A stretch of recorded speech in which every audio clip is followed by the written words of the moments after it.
ठीक है, हमें क्या देखना है, स्टैटिस्टिक्स हम पढ़ने वाले हैं। और स्टैटिस्टिक्स क्या होता है उसके पहले मैं आपको एक बात बता देता हूँ।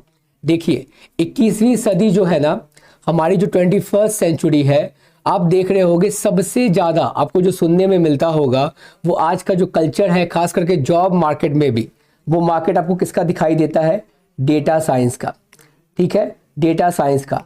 आप किसी भी बैकग्राउंड से बिलोंग करते हो, आप physics, chemistry, math, statistics, economics, finance, anything, commerce, मैं जिसका भी नाम लूँ, हर एक जगह के व्यक्ति को अगर आप देखोगे तो वो आज के समय में वो कोशिश कर रहा होता है क्या, कि किसी तरीके से वो क्या बन जाए, एक डेटा साइंटिस्ट बन जाए। इसीलिए क्योंकि इसका सबसे ज़्यादा डिमांड चल रहा है अभी मार्केट में, चाहे मैं अपने नेशन की बात करूं या फिर मैं इंटरनेशनली ही बात क्यों ना करूं। डेटा साइंटिस्ट, डेटा एनालिस्ट, बात समझ में आ रही है? यानी कि डेटा, अल्टीमेटली आपको डेटा क्या कह रहा है वो आपको समझ में अगर आता है, आपको तरह तरह के टूल्स आते हैं। टूल्स के तौर पे अगर मैं बात करूं, अगर आपके पास जानकारी है MS एक्सेल की, ये मैं टॉपिक से हट नहीं रहा हूँ गाइस, आप सभी के फायदे के लिए ही बात है, तो ध्यान से आप सुनना। जो अभी के हमारे टूल्स है, अगर मैं बात करूं MS एक्सेल, या मैं बात करता हूं BI टूल्स। BI टूल्स कहने का मतलब क्या, बिजनेस इंटेलिजेंस टूल्स। ठीक है, जो आप देखते हो क्या, पावर BI है ना, पावर BI, या फिर आप कह लीजिए टैबल्यू। ठीक है, इन तरह के टूल्स, या फिर आप कहोगे कोई भी एक आपका लैंग्वेज आना चाहिए, या फिर मैं कहूँ पाइथन है ना, R। ठीक है, इन तमाम तरह की चीज़ें, अगर आपको इन सारी चीज़ों के बारे में जानकारी है, एक चीज़ और आता है आपका SQL है ना, स्ट्रक्चर्ड क्वेरी लैंग्वेज। तो लोग क्या करते हैं, आप अगर इकोनॉमिक्स बैकग्राउंड से भी आते हो, आप अगर हमारे इस वाले सब्जेक्ट से बिलोंग करते हैं, ठीक है, तो आप भी अपना करियर इस सेक्टर में बना सकते हैं। हालांकि हम जो यहाँ पे जुड़े हैं क्लास करने के लिए, वो हम NTA जैसी नेट के लिए जुड़े हैं, बट हमारा एक सेक्शन है क्या, स्टैटिस्टिक्स। और गाइस इसका सबसे बड़ा इंपॉर्टेंट रोल है, मैं आपको केवल ये बताना चाहता हूँ, सोचिए हमारे सब्जेक्ट में कितना ज़्यादा स्कोप है। क्योंकि जो लोग अदर बैकग्राउंड से बिलोंग कर रहे होंगे उन्हें भी एट द एंड जाकर स्टैटिस्टिक्स पढ़ना पड़ेगा, अगर वो डेटा साइंटिस्ट या फिर डेटा एनालिस्ट बनना चाहते हैं। चाहे वो किसी भी फील्ड से क्यों ना बिलोंग करते हो, अल्टीमेटली उन्हें स्टैटिस्टिक्स पढ़ना पड़ेगा, जो कि हम इकोनॉमिस्ट पढ़ते हैं। हम शुरू से पढ़ रहे होते हैं इस सब्जेक्ट को, और कई तरह के स्टूडेंट को परेशानी आती है, तो हमारी बस कोशिश रहेगी इंटायर क्लास के दौरान हम एक एक बेसिक से बेसिक टर्मिनोलॉजी को समझे, डिकोड करें, ये सब्जेक्ट है क्या, ये हमें सिखाती क्या है, बताती क्या है, स्टैटिस्टिक्स होती क्या है, वो हम सीक्वेंस से स्टार्ट करने वाले हैं। इसीलिए मैंने अपने लेक्चर का नाम रखा है लर्न फ्रॉम द स्क्रैच, यानी कि बिल्कुल शुरू से शुरुआत करना है। ठीक है, अब एक बात को समझिए, ध्यान से समझेंगे। हिंदी मीडियम वालों के लिए मैंने हिंदी में भी मेंशन किया है। अब देखो, स्टैटिस्टिक्स का मतलब होता है numerical data and is field of math that generally deals with collection of data, tabulation and interpretation of numerical data. यानी कि आप अपने डेटा को ऑर्गेनाइज कर रहे हो वेल स्ट्रक्चर्ड वे में, आप डेटा कलेक्ट करते हो, डेटा ऑर्गेनाइज करते हो, डेटा एनालाइज करते हो, अल्टीमेटली वो सारा का सारा कुछ स्टैटिस्टिक्स का पार्ट बनता है, क्योंकि आपको ये अल्टीमेटली वही सिखाता है। ध्यान से देखिए, it is an area of applied mathematics concern with data collection analysis. आप डेटा को किस तरीके से कलेक्ट करने वाले हो। उदाहरण के तौर पे, अगर मान लीजिए आपको रिसर्च करना हो कि आपके मोहल्ले में जितने भी घर आते हैं वहाँ पे कितने हाउस होल्ड जो है वो मैगी या फिर ईपी को प्रेफर करते हैं। ठीक है, आपको बस ये चॉइस जानना है। क्यों? क्योंकि आप एक वहाँ पे जनरल स्टोर डालने वाले हो और आप चाहते हो कि आपके दुकान में उन तमाम तरह की चीज़ें मौजूद हो जो वहाँ के लोग सबसे ज़्यादा डिमांड करते हैं। और आप ये रिसर्च करना चाहते हो, सर्वे करना चाहते हो कि मेरे सोसाइटी में जहाँ पे मैं रहती हूँ वहाँ पे लोगों की प्रेफरेंस क्या है, उनकी चॉइस क्या है, क्या वो मैगी खाना ज़्यादा पसंद करते हैं या फिर वो ईपी खाना ज़्यादा पसंद करते हैं। ये दो तरह की चीज़ें आती हैं मार्केट में, if I am not wrong. और भी तरह की चीज़ें आती होंगी, मुझे हालांकि जानकारी नहीं है। इन दोनों का नाम मैंने सुना है। ठीक है, मैं कोई एडवर्टीजमेंट नहीं कर रहा हूँ गाइस, मैं बस बता रहा हूँ कि जो हम लोग सुनते हैं। अब एक बात को समझिए, यानी कि आपको सामान सेल करना है वहाँ पे, ठीक है, आप अपने दुकान में कौन सा चीज़ ज़्यादा रखोगे। ठीक है, इन्वेंट्री के तौर पे, स्टॉक के तौर पे, कि आप मैगी को ज़्यादा रखोगे या फिर इप्पी को ज़्यादा रखोगे, तो आप क्या करते हो, डेटा कलेक्ट करते हो, यानी कि जानकारी प्राप्त करने की कोशिश करते हो उस मोहल्ला के हर एक घरों से जिस मोहल्ले में आप रह रहे होते हो। ठीक है, तो आप उसके लिए क्या करोगे, सैम्पलिंग टेक्निक का इस्तेमाल करोगे। और हम आने वाले सेशन में सैम्पलिंग टेक्निक्स के बारे में भी पढ़ेंगे। हम जानेंगे किस तरह की सैम्पलिंग टेक्निक्स हो सकती है। एक आपने पढ़ा भी होगा जिससे आपके एनटीए में सवाल पूछे जाते हैं। एक होती है आपकी प्रोबेबिलिटी बेस्ड सैम्पलिंग टेक्निक्स और एक होती है non probability based sampling techniques, जो हम डिस्कस करेंगे काफ़ी अच्छे तरीके से, है ना। तो मैं क्या बता रहा हूँ, आप पहले डेटा कलेक्ट करोगे, सारे लोगों से जाकर पूछोगे आपको मैगी ज़्यादा पसंद है या फिर इप्पी ज़्यादा पसंद है, और फिर लास्ट में आपके पास एक ओवरव्यू आ जाता है कि इतने प्रतिशत लोगों को मैगी ज़्यादा पसंद करते हैं इतने प्रतिशत लोगों की तुलना में। यानी कि सपोज करो अगर आपको पता चला डेटा से कि 80% लोगों की जो चॉइस है वो मैगी की तरफ है, तो आप अपने दुकान में सबसे ज़्यादा स्टॉक किस चीज़ की रखोगे, मैगी की रखोगे। क्यों? क्योंकि आपको पता चल गया है अब कि लोग यहाँ पे ज़्यादा मैगी प्रीफर करते हैं, तो बेटर है कि मैं क्या रखूँ, अपने दुकान में मैगी रखूँ। बात समझ में आ रही है? यानी कि आपने जो डिसीजन लिया है अपने दुकान में, अपने शॉप में इन्वेंट्री को रखने का, स्टॉक में जमा करने का, वो आपने डिसीजन लिया है डेटा के बेसिस पे। तो स्टैटिस्टिक्स अगर आपको ये सिखाती है कि किस तरीके से डेटा कलेक्ट करना है, तो आपको ये भी सिखाती है कि आप डेटा को ऑर्गेनाइज कैसे करने वाले हो, डेटा को सजाने कैसे वाले हो, डेटा को एनालाइज कैसे करने वाले हो, डेटा के साथ मैनिपुलेशन कैसे करने वाले हो, और साथ ही साथ डेटा हमसे क्या कह रही है आप उसे सुन सको, आप उसे समझ सको, ताकि आप उसे प्रॉपर इन्फर कर सको, कंक्लूजन निकाल सको। आपने जैसे कि इस केस में कंक्लूजन निकाला कि 80% लोगों की जो चॉइस है वो मैगी है, इसीलिए मैं अपने दुकान में सबसे ज्यादा मैगी का स्टॉक रखूंगी या फिर रखूंगा। बात समझ में आ गई? और ये आपको जानकारी प्राप्त कैसे हुई, जब आपने डेटा कलेक्ट किया, उसको ऑर्गेनाइज किया होगा, एनालाइज किया होगा, फिर आप इंटरप्रेट कर रहे हो और कंक्लूजन वहां से निकाल रहे हो कि मैगी सबसे ज्यादा चॉइस की जाती है मेरे सोसाइटी में जहां पे मैं रहती हूं। बात समझ में आ गई? तो स्टैटिस्टिक्स हमें वही सिखा रहा होता है, और स्टैटिस्टिक्स का मतलब भी क्या है, organising, collecting and interpreting the data. Got it? बात यहां तक क्लियर है?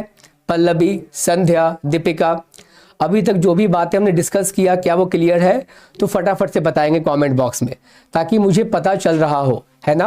और अगर किसी भी तरीके से कोई डाउट आती है तो आप हमसे कमेंट बॉक्स में पूछते भी चलोगे, क्योंकि डाउट को भी खत्म करते चलना है साथ साथ में गाइस, उसे छोड़ना नहीं है किसी और दिन के लिए। आज की चीजें आज ही समाप्त हो तो ज्यादा बेटर है ना।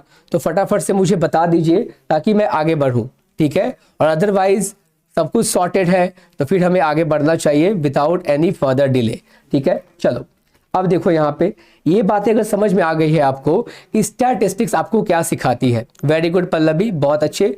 स्टैटिस्टिक्स आपको क्या सिखाती है, तो अब हमें ये समझना चाहिए, क्योंकि बहुत सारे बच्चों को अभी भी ये कंफ्यूजन होती है।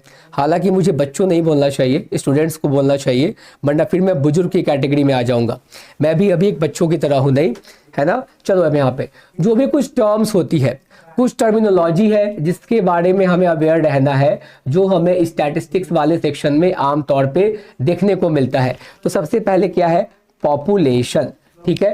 पॉपुलेशन क्या है, basically all the members of a group about which you'd want to draw a conclusion. अब उदाहरण के तौर पे यहाँ से बातें पढ़ के समझ में आए या ना आए, मैं पॉपुलेशन का अर्थ बता देता हूँ। जनसंख्या होता है ना, अब मैं इसे कैसे बता रहा हूँ। आपने रिसर्च करने का सोचा, देखो मैं एग्जाम्पल एक ही रखूंगा और उसके बेसिस पे आप सारा कुछ समझ जाओगे। मैंने अभी एग्जाम्पल क्या दिया था कि आप जिस समाज में रहते हो वहां पे आप रिसर्च करना चाहते हो कि यहाँ पे लोग सबसे ज्यादा किस चीज को चॉइस करते हैं, पसंद करते हैं, मैगी को या फिर इप्पी को। बात समझ में आ रही है? और सपोज करो कि आपके मोहल्ला में या सोसाइटी में 200 घर है टोटल, यानी कि 200 घर है, तो वो जो 200 का 200 घर हुआ ना, वो आपका हो गया पॉपुलेशन, ठीक है। ध्यान से समझना, कोई डाउट आए तो आप पूछ सकते हो। वो जो 200 घर जिसके ऊपर आप रिसर्च करने वाले हो, जहां से आप डेटा कलेक्ट करने वाले हो, वो आपकी क्या कहलाएगी, पॉपुलेशन कहलाएगी, ठीक है। अब एक बात को समझिए, अगर मान लो बात होती है सैंपल की, ठीक है, बात होती है सैंपल की, तो अब मान लो कि हो सकता है कि उन 200 घरों में से हर एक घर में जाना आपके लिए मुश्किल हो, जो आम तौर पे मुश्किल होती है, ठीक है। मैं तो बात कर रहा हूं 200 की ना, अगर मान लो वो अगर 2000 हुआ घर, तो अगर वो 20,000 हो गया, तो ये जितनी भी संख्या है ना गाइस, या जितनी भी संख्या है यहाँ पे पल्लवी, वो क्या कहलाएगी, वो पॉपुलेशन कहलाएगी। तो मान लीजिए अगर वहां पे 20,000 घर है टोटल, तो क्या ये पॉसिबल होगा कि हर एक घर से जाकर आप क्या करो, डेटा कलेक्ट करके ला सको? ये मुश्किल होती है, ठीक है, बहुत ज्यादा मुश्किल होती है आमतौर पे। क्यों? क्योंकि अगर छोटा साइज है, अगर मान लो 200 घर है या फिर 20 घर है, तो हर एक घर से डेटा कलेक्ट करना आसान होता है। लेकिन अगर 2000 घर हो या फिर 20,000 घर हो, तो वहां से डेटा कलेक्ट करके लाना एक एक घरों से, वो मुश्किल हो जाता है हमारे लिए। तो हम क्या करते हैं, सैंपल का इस्तेमाल करते हैं। अब मान लीजिए कि 200 ही घर था, मैं मान लेता हूं स्टार्टिंग में। ये 200 क्या था हमारा, ये पॉपुलेशन था, इंटायर जनसंख्या, कुल आबादी। बात समझ में आ रही है, कुल घर मैं कह सकता हूं। अब देखो इसमें से आपने क्या किया है, महज 100 घर को चुना है। अब सपोज करो कि आप जाकर 100 घर से डेटा कलेक्ट करके लाने वाले हो और आपने सैंपलिंग टेक्निक्स अपनाया होगा। मैं मानता हूं कि आपने प्रोबेबिलिटी सैंपलिंग टेक्निक अपनाई है, और प्रोबेबिलिटी सैंपलिंग टेक्निक्स में भी आपने सिस्टमैटिक, ठीक है, सिस्टमैटिक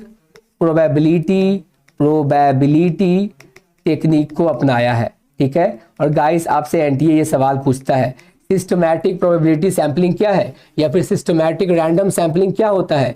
जब मान लो आप एक क्या कर रहे हो, पैटर्न को फॉलो कर रहे हो, एक सीक्वेंस को फॉलो कर रहे हो।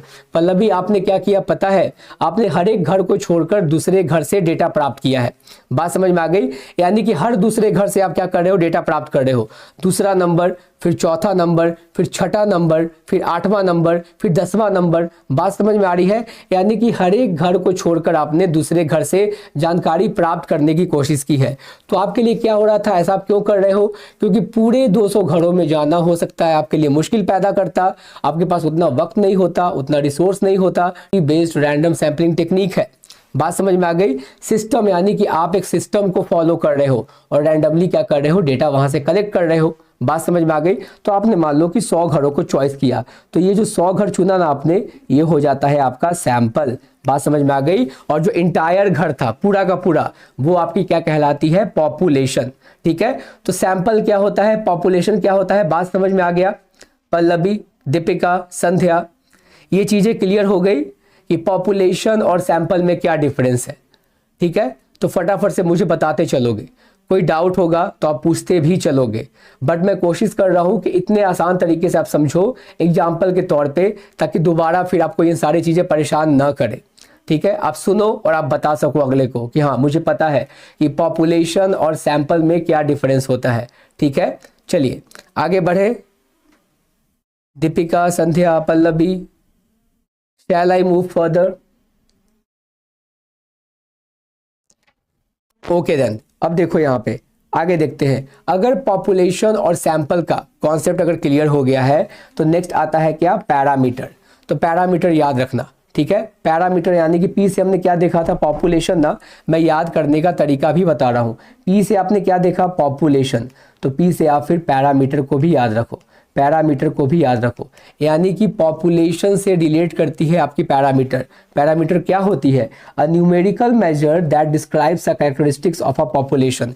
यानी कि जो भी आप मेजर करने वाले हो ना, कैरेक्टरिस्टिक्स यानी कि फीचर, यानी कि उसके अंदर क्या खूबी है, ठीक है, आप वो जानने की कोशिश कर रहे हो। किसके बारे में, किसके खूबी के बारे में, किसके चरित्र के बारे में आप पता लगाने की कोशिश कर रहे हो, इंटायर पॉपुलेशन की। तो वो क्या कहलाती है, वो कहलाती है आपकी पैरामीटर्स। ठीक है, गुड इवनिंग संध्या, गुड इवनिंग। ओके सर, सिर्फ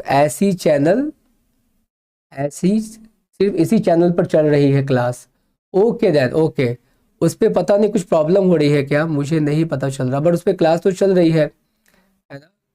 चलिए कोई बात नहीं है, कुछ इश्यूज होगा मे बी, मैं वो बस देख लूंगा।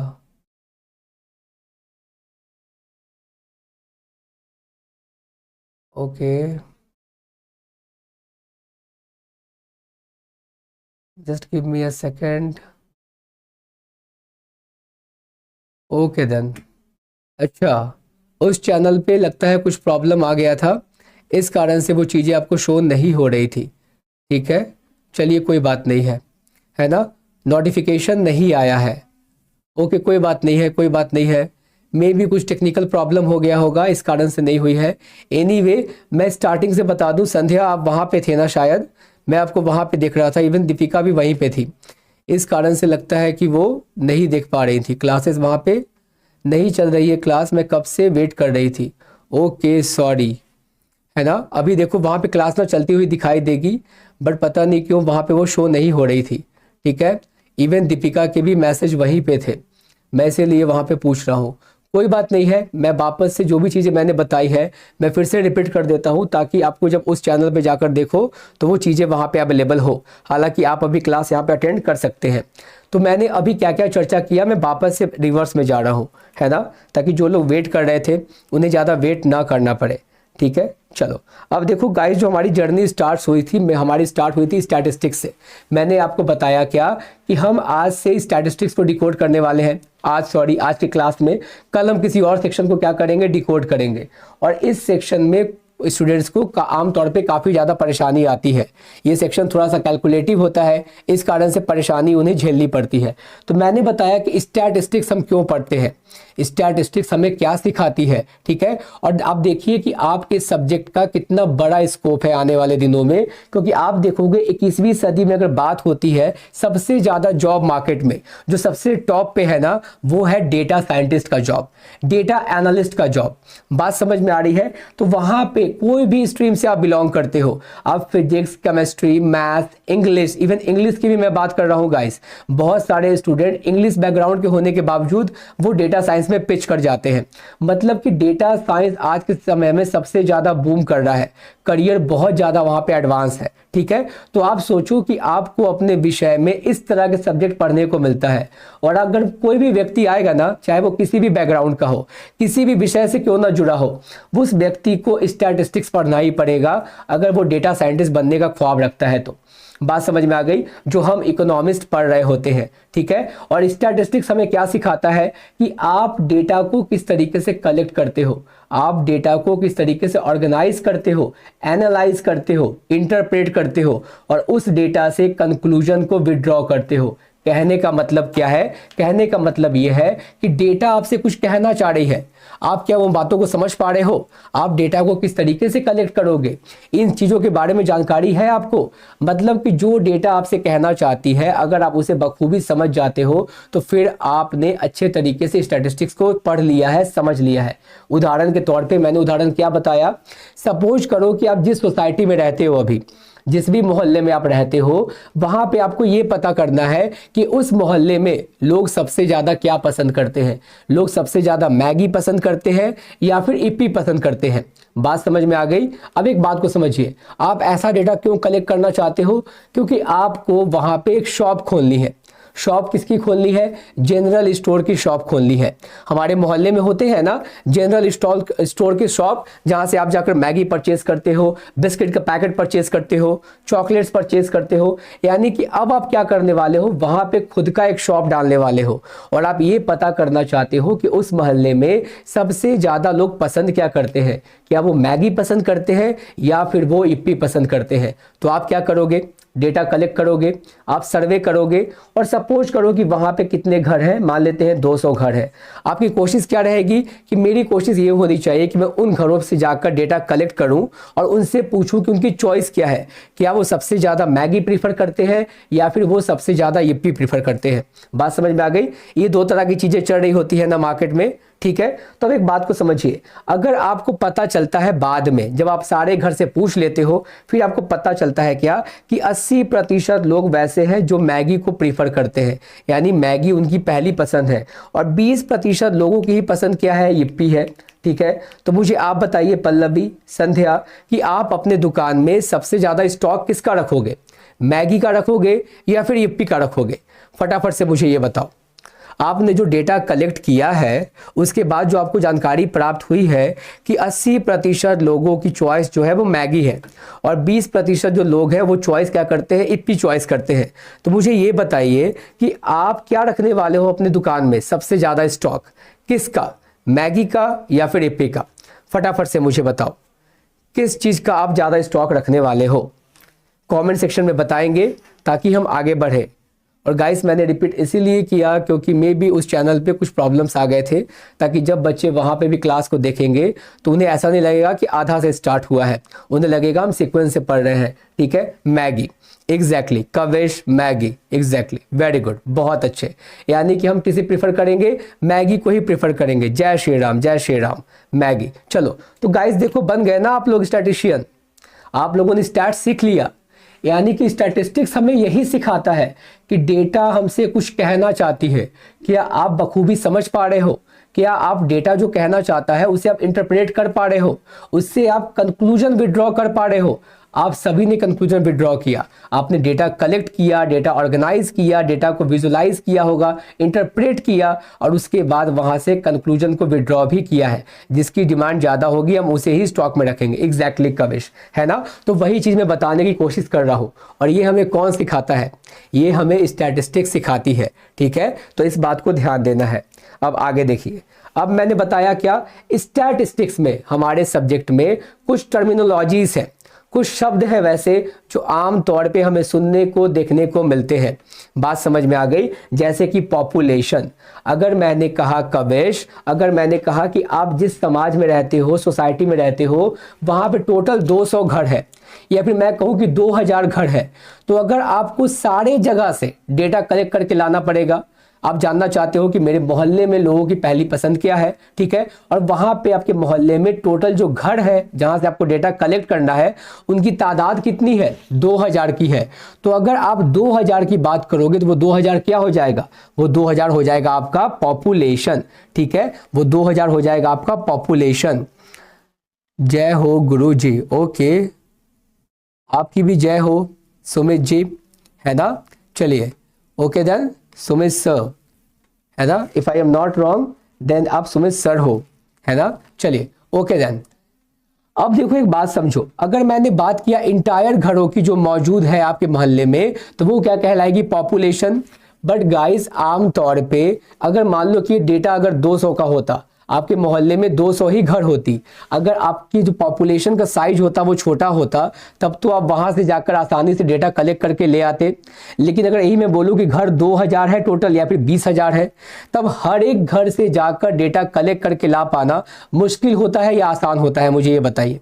हर एक घर से जाकर डेटा कलेक्ट करके लाना वो आम तौर पर मुश्किल होता है किसी एक व्यक्ति के लिए। हो सकता है टाइम की कमी हो, रिसोर्स की कमी हो, और आम तौर पे पॉपुलेशन के बारे में पता लगा पाना मुश्किल होता है। इसी वजह से हम सैंपल की तरफ जाते हैं। तो सपोज करो कि अगर मैं 200 वाला घर का ही एग्जांपल लेता हूं कि आपके मोहल्ले में टोटल का टोटल घर कितना है, 200 घर है, जिसे आपने क्या बोला, पॉपुलेशन बोला, और आपके लिए हर एक घर में जाकर डेटा प्राप्त करना मुश्किल पैदा कर रही है। हो सकता है कुछ ना किसी चीज की कमी हो, ठीक है, संसाधन की कमी हो, ठीक है, तो आप क्या करने वाले हो, 100 घरों से डेटा कलेक्ट करके लाने वाले हो। ठीक है, 100 घरों से डेटा कलेक्ट करके लाने वाले हो, मुश्किल पैदा होती है। एग्जैक्टली कविश। अब एक बात को समझिए, जो 200 घर थे टोटल, वो आपने कहा पॉपुलेशन, ये जो 100 घर से आप कलेक्ट करोगे ना, वो हो गया आपका सैंपल। बात समझ में आ रही है। यही 200 घरों में से 100 घर क्या हो गया, सैंपल हो गया। ठीक है, पल्ला भी मुश्किल होता है। एग्जैक्टली। अब एक बात को समझिए, अगर आप 100 घरों से डेटा कलेक्ट करोगे तो आप किसी ना किसी तरीके का सैंपलिंग टेक्निक्स का इस्तेमाल करोगे, है ना। देखो मैं क्या लिख रहा हूं, सैंपलिंग टेक्निक्स, और हम सीखते भी हैं, देखते भी हैं। सैंपलिंग टेक्निक्स क्या होती है, आप देखते हो 2 तरीके का होता है। एक होती है प्रोबेबिलिटी सैंपलिंग, एक होती है नॉन प्रोबेबिलिटी बेस्ड सैंपलिंग। ठीक है, जिसे हम सैंपलिंग वाले सेक्शन में बिल्कुल अच्छे तरीके से सीक्वेंस में डिकोड करेंगे। बट अभी के लिए मैं आपको बता दूं, जहां से एनटीए आपसे सवाल भी पूछता है, आपने मान लीजिए मेथड अपनाया है। कौन सा तरीका अपनाया, सिस्टमैटिक रैंडम सैंपलिंग का। कहने का मतलब क्या, आपने एक सिस्टम को फॉलो किया है, सिस्टमैटिक रैंडम सैंपलिंग टेक्निक, ठीक है, जो कि एक प्रोबेबिलिटी रैंडम सैंपलिंग टेक्निक है। अब एक बात को ध्यान रखना, आपने हर एक घर को छोड़कर हर दूसरे घर से जानकारी प्राप्त करने की कोशिश की है कि सर आपको मैगी ज्यादा पसंद है या फिर यिप्पी ज्यादा पसंद है। ठीक है, दूसरे के बाद आप चौथे घर के पास गए हो, आपने तीसरा को छोड़ दिया, फिर आप छठे के पास गए, फिर आप 8वें के पास गए, आप 10वें के पास गए। यानी कि आपने इंटायर डेटा कलेक्शन करने के दौरान एक सिस्टम को फॉलो किया है। बात समझ में आ गई, एक सिस्टम को फॉलो किया है, इसीलिए ये सिस्टमैटिक रैंडम सैंपलिंग कहलाती है, जो कि एक प्रोबेबिलिटी रैंडम सैंपलिंग टेक्निक है। बात समझ में आ गई गाइस। तो अब देखो, अगर आपको पता चलता है उस 100 घर में से डेटा कलेक्ट करने के बाद कि 80 घर में पता चला कि मुझे लोग मैगी प्रीफर करते हैं, ठीक है, और 20 घर ही ऐसा मिला है जहां पे लोग इप्पी प्रीफर करते हैं मैगी की तुलना में, तो आप अपने दुकान में सबसे ज्यादा क्या स्टोर करके रखोगे? मैगी ही स्टोर करके रखोगे। और अगर आपने ऐसा सुना, आपने ऐसा पाया कि अगर 100 घर में से 80 घर वाले लोग जो है वो मैगी प्रीफर कर रहे हैं, आपने सैंपल स्टडी किया था, आपने पॉपुलेशन स्टडी नहीं किया है, तो आपके सैंपल वाले स्टडी में इतना मजबूती होना चाहिए, आपका कंक्लूजन इतना स्ट्रांग होना चाहिए कि अगर वो 200 घर के लिए क्या होना चाहिए? एप्लीकेबल होना चाहिए। यानी कि 200 घर में से भी 160 घर या 180 घर वैसा होगा जहां पे लोग क्या करने वाले हैं? प्रीफर मैगी ही प्रीफर करने वाले हैं। बात समझ में आ रही है? यानी कि सैंपल की स्टडी की आपने, लेकिन उस स्टडी को आपने जनरलाइज कर दिया पूरे पॉपुलेशन के लिए कि अगर 100 लोगों के लिए ये सही है, 100 घर के लिए अगर यही जानकारी है, तो 200 घरे में भी मोर और लेस यही जानकारी रही होगी। बात समझ में आ गई? और फिर आप अपने शॉप में क्या रखोगे? मैगी का स्टॉक ज्यादा रखोगे। चीजें क्लियर है? पॉपुलेशन और सैंपल में क्या अंतर होता है? पल्लवी, कबेश, संध्या, फटाफट से मुझे बताओ, किसी तरीके से कोई डाउट है यहाँ पे? कोई डाउट नहीं होना चाहिए गाइस, है ना? मुझे नहीं लगता कोई डाउट होना चाहिए आप सभी को। बताइए, फटाफट से कमेंट करेंगे ताकि हम सेशन को आगे बढ़ाए। वी आर ऑलरेडी लेट, है ना? तो फटाफट से बताएंगे। सारा कुछ सॉर्टेड है, आगे बढ़े। फिर पॉपुलेशन सैंपल में अब कोई दिक्कत नहीं है। चलिए, बहुत अच्छी बात है। अब आगे बढ़ते हैं। अब देखो नेक्स्ट क्या है? पैरामीटर। तो मैं आपको बस बता रहा हूं क्या पैरामीटर, यहाँ पे क्या है? स्टैटिस्टिक है, स्टैटिस्टिक्स नहीं है, ठीक है?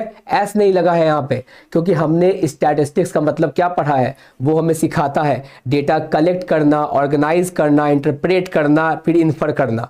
बात समझ में आ गई? चलिए, बहुत अच्छी बात है। ऑल क्लियर सर, चलो वेरी गुड, बहुत अच्छी बात है। अब देखो यहाँ पे मैं आपको सिखाता हूँ पैरामीटर और स्टैटिस्टिक में क्या अंतर है। यहाँ पे एस नहीं लगा है, ध्यान देना।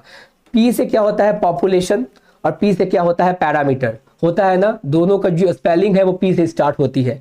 अब देखो, पैरामीटर का मतलब होता है आप पूरे पॉपुलेशन के कैरेक्टरिस्टिक्स के बारे में पता लगाने की कोशिश कर रहे हो। यानी कि इंटायर वो 200 घरों के बारे में मैं बात कर रहा हूं कि पूरे 200 घरों में सबसे ज्यादा लोग मैगी प्रीफर करेंगे या फिर ईपी प्रीफर करेंगे। तो आप अगर पॉपुलेशन के कैरेक्टरिस्टिक्स यानी कि उसके चरित्र के बारे में, उसके फीचर के बारे में, कमियां खूबियों के बारे में अगर आप जानकारी प्राप्त करने की कोशिश कर रहे हो, तो हम उसे कहते हैं क्या? पैरामीटर। और अगर आप सैंपल, मैं अगर बात करूं उन 100 घरों की, अगर उसके खूबियां, कमियां, उसके चरित्र के बारे में पता लगाने की कोशिश कर रहे हो, तो वो कहलाती है क्या? स्टैटिस्टिक। स्टैटिस्टिक्स नहीं, स्टैटिस्टिक। बात समझ में आ गई? एस नहीं है यहाँ पे, तो इस टर्म को भी ध्यान रखो। मैंने क्या बोला? बात समझ में आ गई? पैरामीटर क्या होता है? अगर आपको इंटायर पॉपुलेशन के कैरेक्टरिस्टिक्स के बारे में पता लगाना हो, और स्टैटिस्टिक क्या होती है? अगर आपको सैंपल के चरित्र के बारे में यानी कि कैरेक्टरिस्टिक्स के बारे में पता लगाना हो। क्लियर? अब ये टर्म्स क्लियर है? पैरामीटर क्या होता है, स्टैटिस्टिक क्या होता है? गाइस फटाफट से बताएंगे कमेंट सेक्शन में, है ना? किसी तरह का कोई डाउट नहीं होना चाहिए, ताकि हम आगे बढ़ते चले। और फिर हमें क्वेश्चन भी प्रैक्टिस करना है, ताकि हम समझे कि हमने जो भी सीखा है क्या उसके बेसिस पे हम क्वेश्चन को सॉल्व कर पा रहे हैं या फिर नहीं कर पा रहे हैं, ठीक है? और जो भी डाउट होगा हम आज के आज ही क्लियर करेंगे। यानी कि हर दिन हम कुछ ना कुछ नया सीखेंगे, अपने आप को स्कूल करेंगे, डेली कुछ ना कुछ सिखाएंगे, क्योंकि हमारा मकसद केवल वही होता है। जो भी हम डेली 1 से 1.5 घंटा साथ में बिता रहे होते हैं, वो सेशन बिल्कुल प्रोडक्टिव होना चाहिए। हर एक दिन कुछ नया सीखना है, और वो चीज़ें आपको काफ़ी ज़्यादा मदद करेगी अपने एग्जामिनेशन को क्रैक करने में, ठीक है? तो पैरामीटर और स्टैटिस्टिक मैं उम्मीद करता हूं आपको समझ में आ गया होगा, है ना? चलिए अब बढ़ते हैं आगे।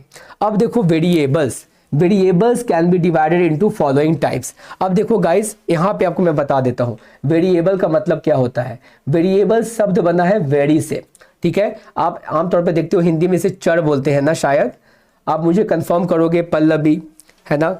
आप मुझे बताओगे संध्या, किसे चर बोलते हैं शायद। वेरिएबल का मतलब होता है जो कीप्स ऑन चेंजिंग, जो बदल रहा होता है।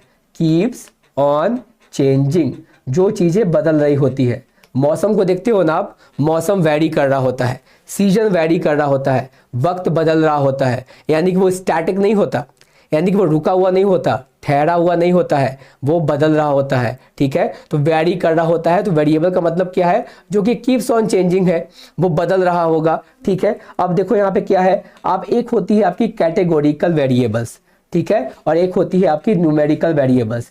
तो कैटेगरी मतलब कि क्या, जिससे आप क्या कर सकते हो, मेजर नहीं कर सकते, आप काउंट नहीं कर सकते। अगर मैं बोलूंगा क्या, मेल और फीमेल, यस और नो, यानी कि इस तरह की मैं बातें कर रहा हूं अल्टीमेटली, ठीक है। तो आप इसे क्या मेजर करोगे, मेल फीमेल की मैं बात कर रहा हूं, मैं सब्जेक्ट की बात कर रहा हूं। ऐसा नहीं कि एक सब्जेक्ट दो सब्जेक्ट आप गिन रहे हो, मैं बात कर रहा हूं कि वो कैटेगरी है। मैथ एक कैटेगरी है, साइंस कैटेगरी है, आर्ट्स एक कैटेगरी है। यानी कि जब आप बात करते हो कैटेगरी की, तो वो कहलाती है कैटेगोरिकल वेरिएबल। और अगर मैं बात करूं नंबर्स की, जैसे कि हमारी हाइट हो गई, हमारी वेट हो गई, तो आप इसे मेजर कर सकते हो। मैं 50 किलो की हूं, मैं 60 किलो की हूं, मैं 100 किलो की हूं, है ना। उम्मीद करता हूं आप सभी के इतने वेट नहीं होंगे, है ना। 100 केजीज, 200 किलो, वैसा कुछ नहीं होगा, है ना।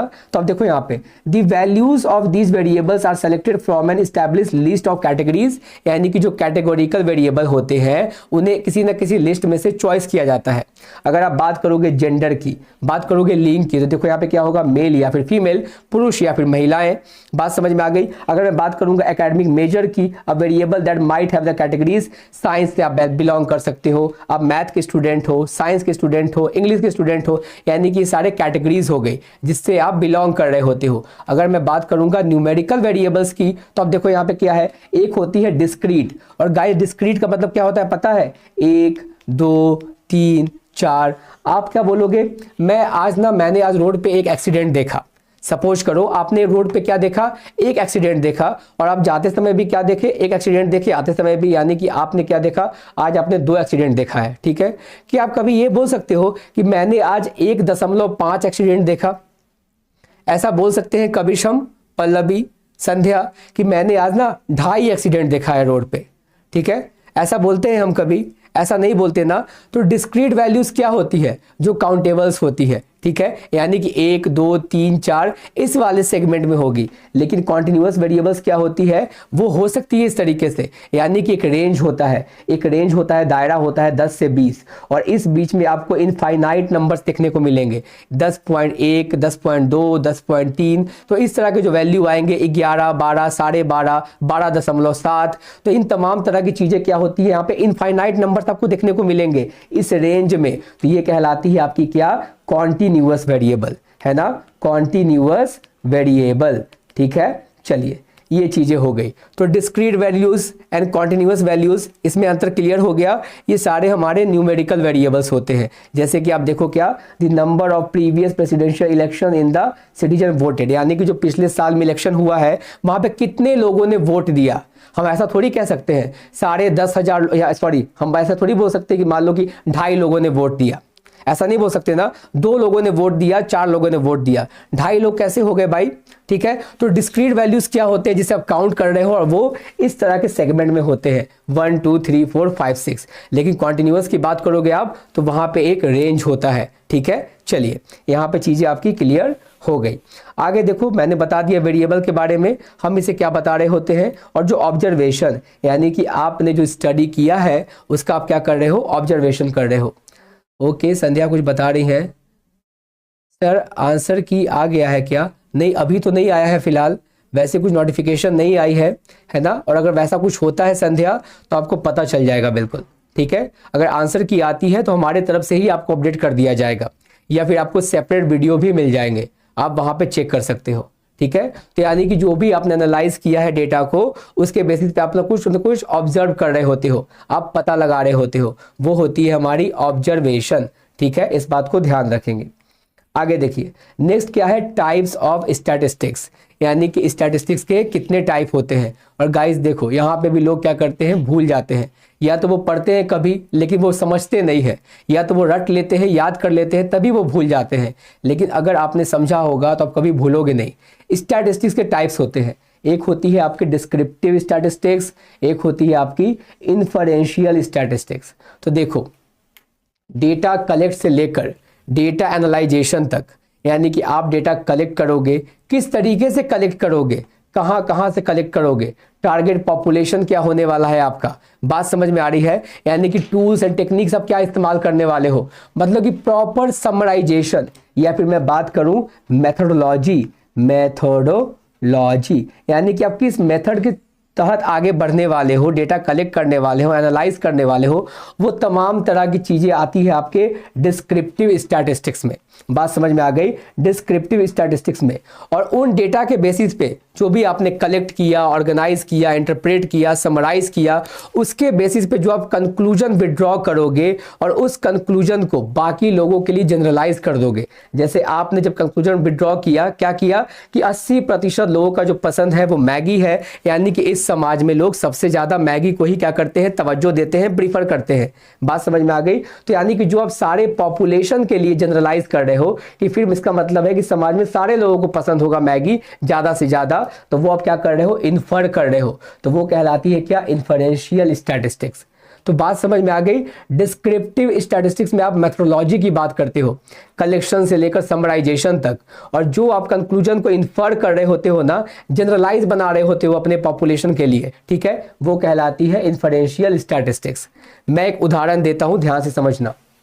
अब भगवान न करे ऐसा हो, सपोज करते हैं क्या होता है कि कविश के लाइफ में ऐसे ही इंसान मिलते हैं जो उसे क्या करते हैं, चीट करते हैं, उसके एक सही इंसान होने का फायदा उठाते हैं। और मैं खास तौर पे बात कर रहा हूं एक लड़के का, ठीक है, एक लड़का जो बॉय वाला जो फ्रेंड होता है हमारा अल्टीमेटली, है ना, वो लड़का वाला जो दोस्त बनता है ना, वो क्या करता है, मान लो कि वो चीट करता है, वो धोखेबाज निकलता है, वो हेल्प नहीं कर रहा होता वैसा, ठीक है, वो झूठ बोल रहा होता है, ठीक है। तो अब मान लो कि उसे पहले एक मिला, फिर दूसरा मिला, वो भी वैसा निकला, तीसरा मिला, वो भी वैसा निकला। अब कहने का मतलब क्या है, कविश धीरे धीरे इन सारे लड़कों को डिकोड कर रही है। वो देख रही है कि यार लड़के होते ही ये चीट करने वाले, वो झूठ बोलने वाले होते ही है, वो धोखे देने वाले होते ही है, यानी कि अब सारे लड़के वैसे ही होते होंगे।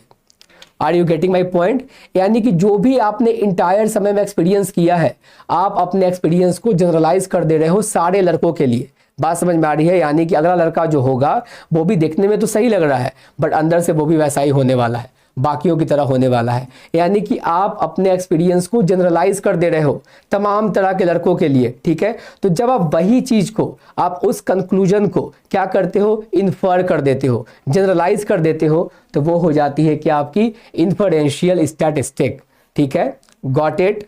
अभी ये बात समझ में आ गई डिस्क्रिप्टिव और इन्फरेंशियल में क्या डिफरेंस है, ठीक है। चलो बहुत अच्छी बात है। अब देखो डिस्क्रिप्टिव के भी पार्ट है। क्या पार्ट है आपका, मेजर्स ऑफ सेंट्रल टेंडेंसी और मेजर्स ऑफ वेरिएबिलिटी, ठीक है। अब देखो मेजर्स ऑफ सेंट्रल टेंडेंसी हम क्या पढ़ते हैं इसमें, हम पढ़ते हैं मीन के बारे में, हम पढ़ते हैं मीडियन के बारे में, और हम पढ़ते हैं मोड के बारे में। और अल्टीमेटली आपका टारगेट ये होता है कि आप एवरेज वैल्यू को फाइंड आउट करो, एवरेज वैल्यू को आप फाइंड आउट करना चाह रहे होते हो, ठीक है। और उसके बाद आती है मेजर्स ऑफ वेरिएबिलिटी, यानी कि आप यहाँ पे रेंज के बारे में पढ़ते हैं, वेरिएंस के बारे में पढ़ते हैं, अब डिस्पर्शन के बारे में पढ़ते हैं, स्टैंडर्ड डेविएशन वगैरह, अब इन तमाम तरह की चीज़ों के बारे में यहाँ पे पढ़ रहे होते हैं, ठीक है। और हम 1 बाय 1 अभी इसे डिकोड करेंगे, और हर एक सेक्शन पे गाइस एक टॉपिक है जो आने वाले समय में हम डिस्कस करेंगे। जैसे कि आपकी एक क्लास होगी जहाँ पे हम मेजर्स ऑफ सेंट्रल टेंडेंसी को पढ़ेंगे, मीन मीडियन मोड को काफ़ी डिटेल्ड वे में पढ़ेंगे। हमारी एक क्लास होगी जहाँ पे हम मेजर्स ऑफ डिस्पर्शन को पढ़ेंगे, जहाँ पे आप रेंज के बारे में पढ़ोगे, वेरिएंस के बारे में पढ़ोगे, स्टैंडर्ड डेविएशन के बारे में पढ़ोगे। मैंने बताया ना, मैंने क्या प्रॉमिस किया कि हर एक सेक्शन को हम पढ़ने वाले हैं। बस आपको इसी तरीके से कंसिस्टेंट बने रहना है, ठीक है। अगर आप तहे दिल से लिटरली अपने सब्जेक्ट को सीखना चाहते हो तो आपको बिल्कुल कंसिस्टेंसी के साथ में डेली क्लास अटेंड करनी है। जो डाउट आता है उसे उसी क्लास में क्लियर करना है, डाउट को छोड़ना नहीं है, क्योंकि आपके डाउट बचे रह जाएंगे, एग्जामिनेशन का दिन नज़दीक आ जाएगा और फिर आपको लगेगा मैंने वापस से अपने सब्जेक्ट को नहीं सीखा, ठीक है। तो वो चीज़ को आप दिमाग में रखिए, दिसंबर अटेम्प्ट हमारा है और हम इसी अटेम्प्ट में एग्जामिनेशन को क्रैक करने वाले हैं, ठीक है। तभी जाकर आप एग्जामिनेशन क्वालिफाई कर पाओगे। अगर आपने कंसिस्टेंसी को लूज कर दिया, क्लास आपसे मिस हो जाती है, तो फिर चांस बहुत कम बनता है कि आप अगले अटेम्प्ट में भी एग्जामिनेशन क्रैक कर सको, ठीक है। तो इस बात को ध्यान देंगे। अब देखो क्या है हमारा डिस्क्रिप्टिव के बारे में मैंने आपको बता दिया, ठीक है। वो होती क्या है, जहाँ पे हम मेजर्स ऑफ सेंट्रल टेंडेंसी के बारे में पढ़ते हैं, मीन मीडियन मोड, ठीक है। अब देखो यहाँ पे क्या है, मीन के बारे में बात करेंगे, ठीक है। तो यहाँ पे देखो क्या बात करते हैं हम, आप इसे अरिथमेटिक मीन भी बोलते हो, अरिथमेटिक मीन भी कहते हो, ठीक है। और साथ ही साथ हिंदी में क्या बोलते हैं हम इसे बोलते हैं औसत। आप इसे एवरेज भी कहते हो आमतौर पे, आप इसे एवरेज भी कहते हो, ठीक है। अब एक बात को समझिए, एवरेज कहते हो, और हम लोग एवरेज को क्यों फाइंड आउट करना चाहते हैं भाई? मेजर्स ऑफ सेंट्रल टेंडेंसी, हमें सेंट्रल पॉइंट ही क्यों चाहिए, ठीक है। क्या पता चलता है उससे? अब आपको पता चलेगा कि क्या पता चलता है और हम एवरेज को क्यों फाइंड आउट करना चाहते हैं। अगर मान लीजिए, मुझे पहले ये बताओ, क्रिकेट सभी लोग देखते हैं, कविश, संध्या, पल्लवी, क्रिकेट मैच सभी लोग देखते हो आप लोग? फटाफट से बताओ मुझे, तो आप लोगों को ज्यादा अच्छे तरीके से समझ में आएगा, ठीक है। आप सभी अगर क्रिकेट देखते होंगे तो विराट कोहली को जानते होंगे, है ना?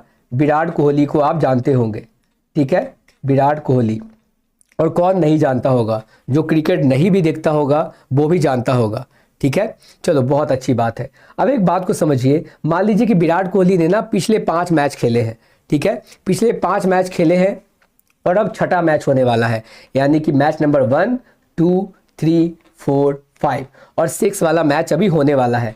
पहले मैच में विराट कोहली ने, नो सर मैं नहीं देखती, बट संध्या मैं उम्मीद करता हूं कि आप विराट कोहली के बारे में जानते होंगे, है ना। अब देखो, पहले मैच में विराट कोहली ने मारा 100 रन, दूसरे मैच में उसने बनाया 50 रन, तीसरे मैच में भैया वो 0 पे ही आउट हो गया, चौथे मैच में उसने बनाया क्या, मान लेते हैं 150 रन, और 5वें मैच में उसने बनाया है कितना, मान लेते हैं क्या, 60 रन, ठीक है। अब आपको ये बताना है, आपसे कोई पूछे अगर कि उसे छठे मैच में मौका देना चाहिए या फिर नहीं देना चाहिए, ठीक है, ये सवाल आपसे पूछा गया है, या फिर बीसीसीआई के पास ये सवाल है कि क्या विराट कोहली को छठे मैच में मौका देना चाहिए या फिर नहीं देना चाहिए। तो आपको उसके रिकॉर्ड को देखकर क्या लग रहा है? आपको इसके रिकॉर्ड को देखकर ये लगेगा बंदे ने हर एक मैच में अच्छा खासा रन तो मारा है, तो आप क्या करोगे, इसका एवरेज निकालना चाहोगे। फिर बीसीसीआई पूछेगा, अच्छा विराट कोहली का बैटिंग एवरेज क्या है, तो बैटिंग एवरेज आप कैसे निकालते हो? आप क्या करोगे, 100 प्लस 50 प्लस 0 प्लस 150 प्लस 60, ठीक है। ये हो गए उसके 5 मैच के स्कोर, और कितना मैच खेला उसने, टोटल 5, यानी कि आप कर दोगे 5 से डिवाइड। मान लेते हैं कि अभी मैं कैलकुलेट नहीं कर रहा हूं, एक इमेजिनरी नंबर लेता हूं, और मान लो कि 70 रन्स हमें आंसर देखने को मिलता है, यानी कि प्रति मैच में विराट कोहली ने लगभग 70 रन के औसत से रन बनाया है, ठीक है। तो उसको क्या पता चलेगा बीसीसीआई को कि बंदे ने काफ़ी कंसिस्टेंट वे में, यानी कि हर एक मैच में लगभग उसने हाफ सेंचुरी लगाई है, तो उसकी बैटिंग एवरेज काफ़ी अच्छी है, इसीलिए विराट कोहली को तो छठे मैच में मौका मिलना ही मिलना चाहिए, ठीक है। क्या पता वो 200 रन भी लगा दे। बात समझ में आ रही है? यानी कि हम किसी के परफॉर्मेंस को एनालाइज कैसे करते हैं, उसके एवरेज को देखकर। आप देखोगे आपके स्कूल में पूछा जाता था कि एवरेज परफॉर्मेंस कैसा है, इस सेक्शन का एवरेज परफॉर्मेंस कैसा है। मान लो आप सेक्शन ए में पढ़ाई करते होगे तो बताते हैं क्या, 90%। तो हो सकता है कि वहां पे बच्चे वैसे भी होंगे जो 70% लाया होगा, कोई बच्चा वैसा भी होगा जो 98% लाया होगा। बात समझ में आ रही है? लेकिन अगर एवरेज निकाला गया है उन तमाम बच्चों का तो निकल कर आता है 90%, यानी कि जो सेक्शन ए के बच्चे हैं वो काफ़ी अच्छे हैं पढ़ने में, काफ़ी वो कंसिस्टेंट पढ़ाई करते होंगे, उनकी परफॉर्मेंस काफ़ी अच्छी है। क्यों? क्योंकि उनका जो परसेंटेज एवरेज है वो काफ़ी अच्छा निकल कर आया है। पल्लवी 82 बता रही है, ओके चलिए वेरी गुड, आपने कैलकुलेट भी कर लिया, 82 आया एवरेज, है ना। तो यही जो एवरेज आपने कैलकुलेट किया ना पल्लवी, यही तो है मीन। आप क्या करते हो, टोटल रन्स को आपने ऐड किया, नंबर ऑफ मैचेस के साथ में डिवाइड कर दिया, आपने मीन को कैलकुलेट कर लिया, जिसे आप अरिथमेटिक मीन बोलते हो, और आम भाषा में आप औसत भी बोलते हो, एवरेज भी बोलते हो, ठीक है। और हमें एवरेज की जानकारी इसीलिए होनी चाहिए ताकि हम डिसीजन ले सके। मैंने क्या बताया, स्टैटिस्टिक्स हमें सिखाता है डेटा ड्रिवन डिसीजन लेना, है ना, मतलब कि डेटा के बेसिस पे डिसीजन लेना। और बीसीसीआई ने क्या किया, बीसीसीआई ने विराट कोहली के डेटा के बेसिस पे ही डिसीजन लिया है कि छठे मैच में विराट को मौका मिलना चाहिए, ठीक है। तो इसीलिए हम जाते हैं क्या, सेंट्रल टेंडेंसी के पास में। मीन क्लियर हो गया, है ना, मीन क्लियर हो गया ना। और एक बात याद रखोगे, मीन के साथ एक प्रॉब्लम है जो हम कब डिस्कस करेंगे ना, तो वहां पे डिस्कस भी करेंगे कि मीन है क्या। हम लोग पूरे प्रॉपर वे में सेंट्रल टेंडेंसी को डिकोड करेंगे, but for the time being आज हमें केवल ये जानना है कि हमारा जो सब्जेक्ट है स्टैटिस्टिक्स, उसमें हम पढ़ते क्या क्या है, चीज़ों को डिकोड किस तरीके से करना है, और हर किसी चीज़ का महत्व क्या है हमारे लिए। जैसे आपने अभी देखा औसत का क्या महत्व है, मीन का क्या महत्व है, हम क्यों कैलकुलेट करते हैं, ताकि हम डेटा ड्रिवन डिसीजन ले सके। Got it? बात समझ में आ गया मीन हर किसी को? तो फटाफट से बताओ। अब अगला बारी क्या है, मीडियन, यानी कि मिडल मोस्ट वैल्यू, है ना, मिडल मोस्ट वैल्यू। ठीक है, अब देखो यहाँ पे आप कैसे निकालते हो एवरेज। अगर मान लो कि मैं कहता हूँ क्या 7 नंबर है, मैं लेता हूँ क्या ऑड। ऑड को क्या बोलते हैं वैसे हिंदी में पल्लवी? एक नंबर होता है ना ऑड, एक होता है इवन। ठीक है, तो क्या बोलते हैं इससे, मुझे ये बताओ कमेंट बॉक्स में, मुझे सिखाइए फटाफट से। अब मान लीजिए कि मैं नंबर यहाँ पे लिखता हूँ 8, सॉरी 8 नहीं लिखता हूँ मैं, just give me a second. मैं लिखता हूँ यहाँ पे 1 2 3 4 5 6 7 8, या फिर मैं इसको वैसे लिखूँ 1 3 4 2 7 6 8। ठीक है, और मुझे बोला गया है क्या कि भैया आप मीडियन निकालिए, आप मीडियन कैलकुलेट कीजिए, आप भैया एवरेज निकालो, है ना, ये सवाल हमसे पूछा गया है। ठीक है, सम विषम, ओके थैंक यू, सम और विषम, ओके। देन अब देखो ये ऑड नंबर है, सॉरी ये इवन नंबर है, 8 तक है यहाँ पे, तो मैं इसे क्या कर देता हूँ, मैं यहाँ पे 9 भी कर देता हूँ। ठीक है 9, तो मैं ऑड क्यों रख करूँ, मैं ऑड ही रखता हूँ इसको। अब देखो मीडियन निकालने को बोला गया है, तो आप मीडियन कैसे कैलकुलेट करते हो ध्यान से समझिए। सबसे पहले आप इसे क्या करोगे, असेंडिंग ऑर्डर, या असेंडिंग ऑर्डर यानी कि बढ़ते क्रम में, है ना, बढ़ते क्रम में, मैंने सही बोला ना पल्लवी, बढ़ते क्रम में। ठीक है, या फिर डिसेंडिंग ऑर्डर, डिसेंडिंग ऑर्डर यानी कि घटते क्रम में। ठीक है, घटते क्रम में, है ना। अब देखो यहाँ पे क्या है, या तो बढ़ते क्रम में या तो घटते क्रम में आप सजाओगे, यानी कि अगर मुझे सजाना है बढ़ते क्रम में, मैं क्या करूंगा, मैं लिखूंगा 1 2 3 4 5 6 7 8 9। ठीक है, और आपसे पूछा गया है क्या, मीडियन को कैलकुलेट करो, मुझे बताओ कि मीडियन की वैल्यू क्या आएगी। आप क्या करोगे, मिडल मोस्ट वैल्यू, है ना, जो सबके बीचों बीच में आएगा वही आपका क्या हो जाएगा, मीडियन का वैल्यू निकल कर आएगा। यानी कि आप देखो 1 2 3 4 इधर 4 नंबर इस साइड हो गया, 6 7 8 9 इधर 4 नंबर इस साइड हो गया, यानी कि ये हो गया राइट साइड में, ये हो गया लेफ्ट साइड में, बीच में कौन बच गया, अकेला आपका 5, और ये जो बच गया यही आपका मीडियन हो गया। ठीक है, बात समझ में आ गई, यानी कि आप बताओगे 5 is the middle most value. ठीक है, और अगर ये नंबर इवन हो जाता, ठीक है, अगर ये नंबर इवन हो जाता, मैं अगर यहाँ पे 10 ऐड कर देता, अब पैटर्न बिल्कुल वही सेम फॉलो करते।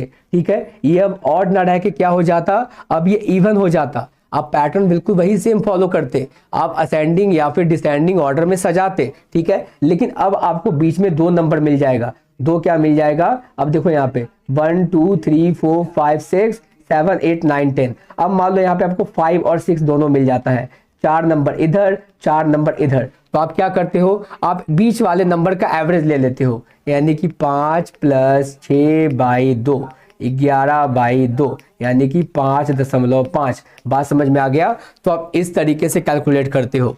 और गाइस अभी बहुत कुछ है, ठीक है, मीडियन में अभी हमें बहुत कुछ सीखना है। एक कॉन्टिन्यूअस सीरीज आती है, वहाँ पे फॉर्मूला भी आता है जिसका इस्तेमाल करते हैं हम लोग कैलकुलेट करने के लिए। ठीक है, तो हम उसे भी जानेंगे, but for the time being आप ये जानो मीडियन यानी कि मिडल मोस्ट वैल्यू, और अब ऑड और इवन के केस में किस तरीके से कैलकुलेट करते हैं बीच के दोनों का एवरेज। एग्जैक्टली, वेरी गुड, बहुत अच्छे। नेक्स्ट क्या है, सबसे आसान, मोड। मोड क्या होता है, जो आपके डेटा में जो सबसे ज़्यादा बार अक्कर हुई है, सबसे ज़्यादा बार आई है, वही आपकी मोड की वैल्यू हो जाती है। आप देखो यहाँ पे नंबर क्या लिखा हुआ है, 2 3 4 2 4 6 4 7 7 फिर 4 फिर 2 फिर 4, यानी कि 4 आप देखोगे तो सबसे ज़्यादा बार रिपीट हुआ है यहाँ पे। तो फिर आपसे कोई पूछे अगर मोड यानी कि जिसे आप जेड से दिखाते हो, उसकी वैल्यू कितनी हो जाएगी, 4 हो जाएगी। आपने मोड कैलकुलेट कर लिया। ठीक है, और यही हम पढ़ने वाले हैं मेजर्स ऑफ सेंट्रल टेंडेंसी में, इसके बियॉन्ड भी पढ़ेंगे चीज़ों को। ठीक है, इनके प्रॉपर्टीज़ के बारे में भी जानेंगे, क्योंकि गाइस आपसे जो एनटीए सवाल पूछता है ना, आपसे सवाल ये सब नहीं पूछेगा, आपसे पूछेगा वो प्रॉपर्टीज़, ठीक है, उसके बाद फीचर्स के बारे में, उसके बाद उसके प्रॉस एंड कॉन्स के बारे में, प्रॉस एंड कॉन्स के बारे में, क्या उसकी मेरिट्स है, क्या उसकी डीमेरिट्स है, वो भी आपसे पूछता है एनटीए। तो जब हम डिस्कस करेंगे ना, मतलब मेजर्स ऑफ सेंट्रल टेंडेंसी बिल्कुल सीक्वेंस से, तब हम वहां पे जानेंगे इसके बारे में। ठीक है, चलिए आगे देखते हैं। अब देखो क्या है, मेजर्स ऑफ वेरिएबिलिटी, है ना, मेजर्स ऑफ वेरिएबिलिटी। तो यहाँ पे आप क्या पढ़ते हो, हम पढ़ते हैं मेजर्स ऑफ डिस्पर्शन, ठीक है, यानी कि कितना आपका जो मिडल मोस्ट वैल्यू है, मिडल मोस्ट बोर्ड सॉरी, जो आपकी मीन वैल्यू है उससे कितना ज्यादा डेटा पॉइंट क्या हो रहा है, स्कैटर्ड हो रहा है, डाइवर्सिफाइड है वो। बात समझ में आ रही है? यानी कि डिस्पर्शन का मतलब क्या होता है, मतलब आप छितराव बोलते हो ना उसे, बिखराव, सॉरी, हाँ बिखराव, ठीक है, बिखराव, है ना, मतलब कि आपके मीन पॉइंट से, मीन वैल्यू से जो औसत पॉइंट आपने फाइंड आउट किया है, मान लो एक सर्टेन पॉइंट आपने फाइंड आउट कर लिया मीन वैल्यू, यानी कि उसके बाद आप पता करते हो क्या कि कितना ज़्यादा छितराव है उसके आसपास। बात समझ में आ रही है? तो वो क्या कहलाती है, आपकी डिस्पर्सन, जो हम उससे भी डिस्कस करेंगे अगले क्लास में। मेजर्स ऑफ डिस्पर्सन का आपका एक सेपरेट क्लास होगा जहाँ पे आप रेंज के बारे में समझोगे। रेंज कैसे कैलकुलेट करते हैं, जब आप लार्जर वैल्यू में से स्मॉलर वैल्यू को माइनस कर देते हो तो हम रेंज फाइंड आउट करते हैं। उदाहरण के तौर पे मान लो नंबर लिखा हुआ है 10, 11, 12, 13, 15, आपसे पूछा गया भैया रेंज फाइंड आउट करो। रेंज कैसे कैलकुलेट करोगे, लार्जेस्ट वैल्यू कौन है यहाँ पे 15, स्मॉलेस्ट कौन है 10, रेंज क्या आ जाएगा 5। बात समझ में आ गई? हम इस तरीके से क्या करते हैं, कैलकुलेट करते हैं, यानी कि आप डेविएशन चेक करने की कोशिश कर रहे होते हो, कितना डेविएट कर रहा है। फिर वेरियांस क्या होता है आपका, वेरियांस क्या होता है, स्टैंडर्ड डेविएशन पहले आप देखो, जिसे आप सिग्मा से डिनोट करते हो, ठीक है, और जब इसका ही स्क्वायरिंग कर देते हो तो वो आपका वेरियांस निकल जाता है। और गाइस घबराने की बात नहीं है, सबसे ज़्यादा हम मेजर्स ऑफ डिस्पर्शन में स्टैंडर्ड डेविएशन का ही इस्तेमाल करते हैं। आप भी सुनते होंगे स्टैंडर्ड डेविएशन, ठीक है, तो वो हम डिस्कस करेंगे, ठीक है, बहुत इंपॉर्टेंट टॉपिक है ये आपका। मेजर्स ऑफ डिस्पर्शन हो या फिर मेजर्स ऑफ सेंट्रल टेंडेंसी हो, आपको मैं ओवरव्यू इसीलिए दे रहा हूं क्योंकि जब आप स्टैटिस्टिक्स का शुरुआत करते हो ना तो आप ये जानो कि हम पढ़ते क्या है, ठीक है, और उसमें क्या क्या पढ़ना होता है। और जब हम सेपरेट लेक्चर को पढ़ेंगे तो आपको याद रहेगा, हाँ हमने वहां पे डिस्कस किया था, ये तो मेजर्स ऑफ डिस्पर्शन का पार्ट है भैया। हमें ये पता चलेगा कि हमारे मीन वैल्यू के अराउंड में किस तरीके से डिस्पर्शन आया हुआ है ना, जो हमें बताएगा variance, range, standard deviation. Exactly, very good. तो उसके बारे में क्या करेंगे, डिस्कशन करेंगे। और उसके बाद देखो इन्फरेंशियल स्टैटिस्टिक्स, जो मैंने आपको बताया, जो भी डिस्क्रिप्टिव स्टैटिस्टिक्स के बाद आप चीजें करते हो वो होती है इन्फरेंशियल स्टैटिस्टिक, ठीक है। और अगर आपसे कोई पूछे क्या बिना डिस्क्रिप्टिव स्टैटिस्टिक्स किए हुए आप इन्फरेंशियल कर सकते हो क्या, क्या होगा आपका आंसर? मतलब कि बिना डिस्क्रिप्टिव स्टैटिस्टिक्स को गो थ्रू किए आपको इन्फरेंशियल स्टैटिस्टिक्स करना है, आप कर पाओगे? Kavish, Pallavi, Sandhya, were you guys will be able to do that, है ना? बताओ मुझे, आप कर पाओगे ये चीजें? देखो मैं हिंदी में इतना शुमार हो गया हूं, मुझसे इंग्लिश भी गलत निकल रही है। व्हाट डिड आई से, मैंने क्या बोला? Were you guys will be able to do that, है ना। मतलब कि देखिए मुझसे भी क्या होती है, स्टैमरिंग होती है। आप कर पाओगे मुझे ये बताओ? नहीं कर पाओगे ना। एग्जैक्टली, मतलब पहले डेटा कलेक्ट करना पड़ेगा, डेटा ऑर्गेनाइज करना पड़ेगा, डेटा एनालाइज करना पड़ेगा, डेटा इंटरप्रेट करना पड़ेगा, कंक्लूजन निकालना पड़ेगा, उसके बाद जाकर हम इन्फर कर रहे होते हैं। इन्फरेंशियल स्टैटिस्टिक्स करने के पहले आपको डिस्क्रिप्टिव तो करना ही करना पड़ेगा, ठीक है। चलिए अब आगे बढ़ते हैं। देखो इन्फरेंशियल स्टैटिस्टिक्स करने के तरीके यहाँ पे बताए गए हैं, यानी कि आप थ्योरी से स्टार्ट करोगे, मतलब पहले पूरा का पूरा प्रोसेस आएगा आपका डिस्क्रिप्टिव का, उसके बाद अब लास्ट में क्या करते हो, इन्फरेंशियल करते हो, ठीक है। वही बातें यहाँ पे बताई गई है। आगे देखिए टाइप्स ऑफ इन्फरेंशियल स्टैटिस्टिक्स, कौन कौन से टाइप्स है यहाँ पे। तो आप देखो यहाँ पे वन सैंपल टेस्ट है, टी टेस्ट आप बोलते हो। कॉन्फिडेंस इंटरवल है, आप कितना श्योर हो कि जो भी आपने प्राप्त किया है वो जस्टिफाई कर रही है आपके रिजल्ट को, ठीक है। यानी कि आप बोलते हो ना कि मैं 95% श्योर हूँ कि लोगों को इस मोहल्ले में मैगी ही पसंद आता है। क्या बता रहे हो आप? अब कॉन्फिडेंस हो, ठीक है, कॉन्फिडेंस इंटरवल। फिर आती है contingency tables, chi square statistics, फिर आती है T test, ANOVA, analysis of variance, Pearson का correlation, regression and multivariate regression, यानी कि दो से ज्यादा वेरिएबल्स के बीच में आप एसोसिएशन देखने की कोशिश कर रहे होते हो। और गाइस इसे देख के ना घबराना मत, गलती से भी मत घबराना, ठीक है। आपको लग रहा होगा भाई ये क्या है, ये सारा कुछ है क्या? T test, F test, Pearson correlation, regression, inferential के पार्ट है। तो एक एक सेक्शन को डिकोड करेंगे आने वाले सेशन में। मैंने क्या बोला? कोई एक चीज वैसा बचेगा ही नहीं जो हम डिस्कस नहीं करेंगे। और जैसे सवाल एनटीए आपसे पूछता है ना, हर एक सवाल के जवाब आप ही बताओगे कमेंट बॉक्स में, ये भी आप लिख कर रख लीजिए, बशर्ते आप बस ईमानदारी से पढ़ते चलो। और अभी तो आज हमारी शुरुआत क्लास है ना, जहाँ पे हम जान रहे हैं कि अच्छा टाइप्स ऑफ इंफरेंशियल में ये सारा कुछ पार्ट आता है, ठीक है। मल्टीवेरिएट रिग्रेशन आता है, टी टेस्ट आता है, कॉन्टिजेंसी टेबल आता है, जो कि अब देखो हिंदी में मैंने यहाँ पे मेंशन कर रखा है। इन सारी बातों को बस अपने माइंड में रखो, ये सारी चीजें आती है। तो भैया अगले क्लास में हम ये सीखेंगे ये सारी चीजें होती क्या है, फिर क्या है इसका सिग्निफिकेंस, ये टी टेस्ट क्या करता है भाई, किसको टेस्ट करता है, ये काई स्क्वायर टेस्ट क्या होता है जिसे आप इस तरीके से दिखाते हो, काई स्क्वायर टेस्ट, है ना। मतलब इन तमाम तरह की चीजों को हम डिस्कस कर। अब देखो यहां से गाइस क्वेश्चन आता है, ठीक है। क्वेश्चन आप लोगों को बताओ फटाफट से, क्वेश्चन हिंदी में भी है इंग्लिश में भी है। अब ध्यान से देखो, अगर आपने स्मार्टली देखा ना क्वेश्चन को चुटकियों में बना दोगे, और जब मैं आपको बताऊंगा ना, ये आपके एग्जामिनेशन में पूछा गया है एनटीए में, ठीक है। एनटीए यूजीसी नेट एग्जामिनेशन में आपसे पूछा गया है गाइस। तो देखो ये क्वेश्चन क्या पूछा गया है आपसे, मीन का जो वैल्यू दिया गया है वो कितना दिया गया है 23। मीडियन का वैल्यू कितना दिया गया है, मीडियन को कैपिटल एम से दिखाते हैं 24। मोड का वैल्यू कितना दिया गया है 25.5। और आपसे पूछा गया है it is most likely that this distribution is. तो आप बताओ कि क्या पॉसिबिलिटी बनती है, हमारा डिस्ट्रीब्यूशन कैसा होगा, वो पॉजिटिवली स्क्यूड होगा, वो नेगेटिवली स्क्यूड होगा, ठीक है, वो सिमेट्रिकल होगा या फिर असिम्प्टोटिक होगा। बताइए मुझे फटाफट से क्या होना चाहिए इसका आंसर। आप बस क्वेश्चन देखो, क्वेश्चन देखकर आंसर कर सकते हो, ठीक है। काफी आसान क्वेश्चन है। मैं आपको एक रिलेशनशिप भी बताऊंगा जो मीन मीडियन मोड के बीच में लाई करती है। चलो मैं लिख ही देता हूं, मोड इक्वल्स टू क्या होता है 3 मीडियन माइनस 2 मीन।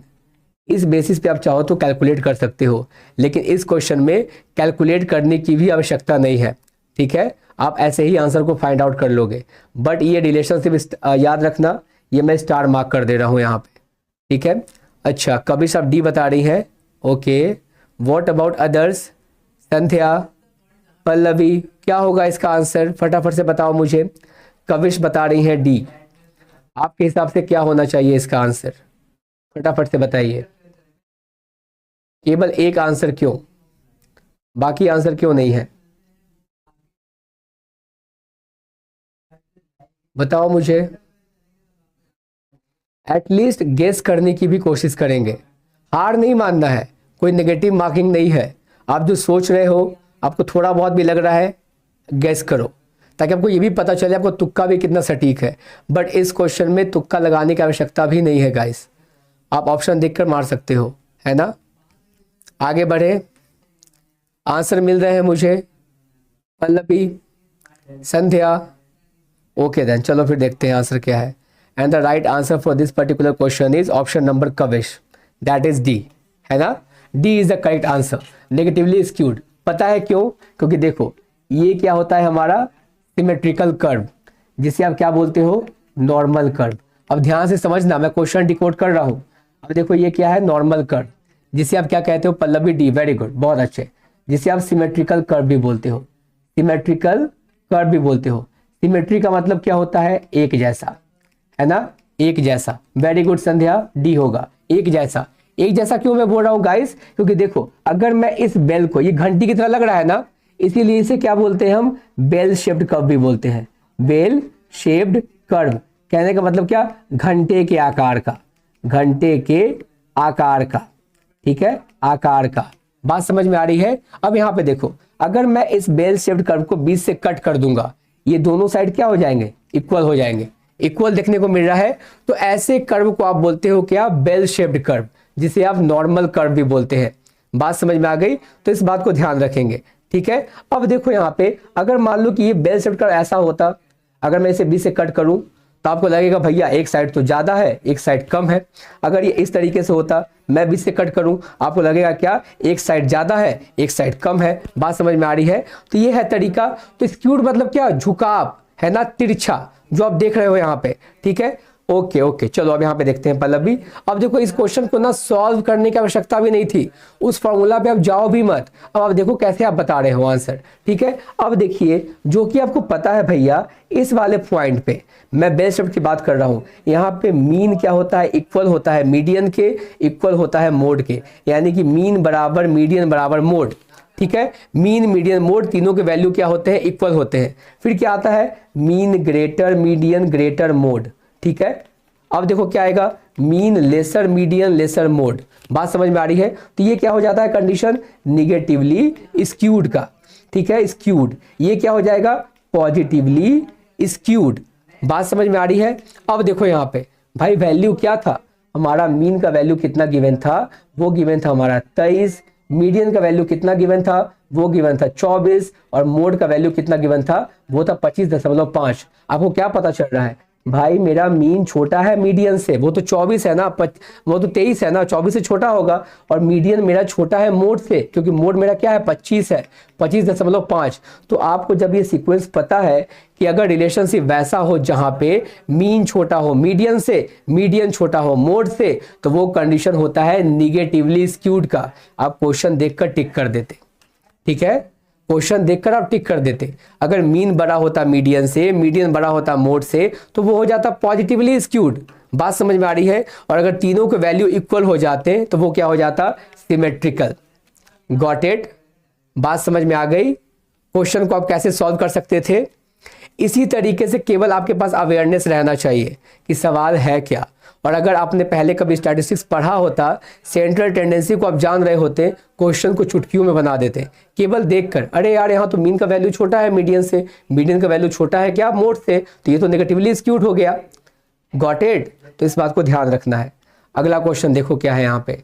अब parameter is a major which is computed from. अब पैरामीटर याद कीजिए, पी फॉर पैरामीटर, उससे हमें क्या पता चलता है, पॉपुलेशन डेटा के बारे में, सैंपल डेटा के बारे में, टेस्ट स्टैटिस्टिक्स के बारे में, या फिर किसी के बारे में नहीं। What will be the correct answer, फटाफट से बताओ मुझे। कवेश, पल्लवी, संध्या। अभी हमने सीखा है parameter is a major which is computed from. Parameter एक माप है जिसकी गणना की जाती है। किसके बारे में पता करते हैं, पॉपुलेशन, सैंपल, टेस्ट, या फिर नन ऑफ द अबव। फटाफट से बताइए क्या होगा इसका आंसर। यस सर, यही शॉर्टकट मारा मैंने। चलो बहुत अच्छी बात है कविश, वेरी गुड। तो इसका आंसर बताइए फटाफट से, क्या होना चाहिए इसका आंसर, जल्दी जल्दी बताएंगे, ठीक है। जल्दी जल्दी बताएंगे, बताइए। हमें 5 क्वेश्चन करने हैं गाइस। हर एक सेशन में हम, जैसा मैंने प्रॉमिस किया, हर एक सेशन में कॉन्सेप्ट भी पढ़ेंगे, क्वेश्चन भी सॉल्व करेंगे। पल्लवी अब भी बता रही है, ओके। कवेश मुझे ये बताओ पैरामीटर। संध्या आप भी बता रही है, ओके ओके। मतलब कि कल से अगर आप लोग क्लास करने आओगे तो सब लोग हॉर्लिक्स पी कर आएंगे, सब लोग हॉर्लिक्स पिएंगे, क्योंकि आप सभी है ना भूल जा रहे हो। मैंने बताया था ना, P फॉर पैरामीटर और P फॉर पॉपुलेशन। आपको अगर पॉपुलेशन के कैरेक्टरिस्टिक्स के बारे में जानकारी प्राप्त करनी हो तो आप पैरामीटर के बारे में समझ रहे होते हो, ठीक है। कविश ए, एग्जैक्टली, वेरी गुड, ठीक है। पॉपुलेशन डेटा, क्योंकि जब आप सैंपल के बारे में स्टडी करते हो तो आप वहां पे क्या देखते हो, स्टैटिस्टिक, स्टैटिस्टिक। याद आया कविश, संध्या, पल्लवी, मैंने बताया था ना, पॉपुलेशन यानी कि P for population, P for parameter. आप ऐसे याद रखो। अगर आपको इंटायर पॉपुलेशन के बारे में जानकारी प्राप्त करनी हो, उसके कैरेक्टरिस्टिक्स के बारे में जानकारी प्राप्त करनी हो, तो वो पैरामीटर बताता है। और अगर सैंपल के कैरेक्टरिस्टिक्स के बारे में जानकारी प्राप्त करनी हो तो वो आपको स्टैटिस्टिक बताता है, ठीक है। इस बात को भूलना नहीं है, इस बात को ध्यान रखना है ना। कल से सारे लोग आराम से चना, बादाम, हॉर्लिक्स वगैरह वो खा कर आएंगे, ठीक है, पी कर आएंगे। चलो, census reports are used as a source of data, यानी कि जो हमारी सेंसस होती है, अभी है ना, अभी हमारे पास 2021 का आ जाना चाहिए था, बट कोरोना की वजह से वो डिले हो गया है। तो अभी हम 2011 के बारे में ही पढ़ रहे होते हैं। और आपके एग्जामिनेशन में तो भैया इस बार भर भर के क्वेश्चन आए थे सेंसस से, है ना पल्लवी, संध्या। इस बार हमारा जो जनगणना हुआ था, जनगणना ही बोलते हो ना आप इसे, तो उससे भर भर के सवाल पूछे गए थे, ठीक है। तो अब मुझे बताओ, यहाँ पे पूछा गया है क्या कि census report used as a source of data. तो सेंसस डेटा को हम किस तरीके से इस्तेमाल करते हैं? वो प्राइमरी सोर्स होता है, ठीक है, वो सेकेंडरी सोर्स होता है, वो ऑर्गेनाइज डेटा होता है या फिर नन? फटाफट से मुझे बताइए क्या होना चाहिए इसका आंसर। सेंसस डेटा हमारे लिए प्राइमरी है, सेकेंडरी है या कैसा है? कविश बता रही है बी। ओके, फटाफट से बताओ, सेकेंडरी। ओके, पल्लवी, संध्या, क्या होना चाहिए इसका answer? Census report used as a source of data is primary, secondary, organised या फिर नन?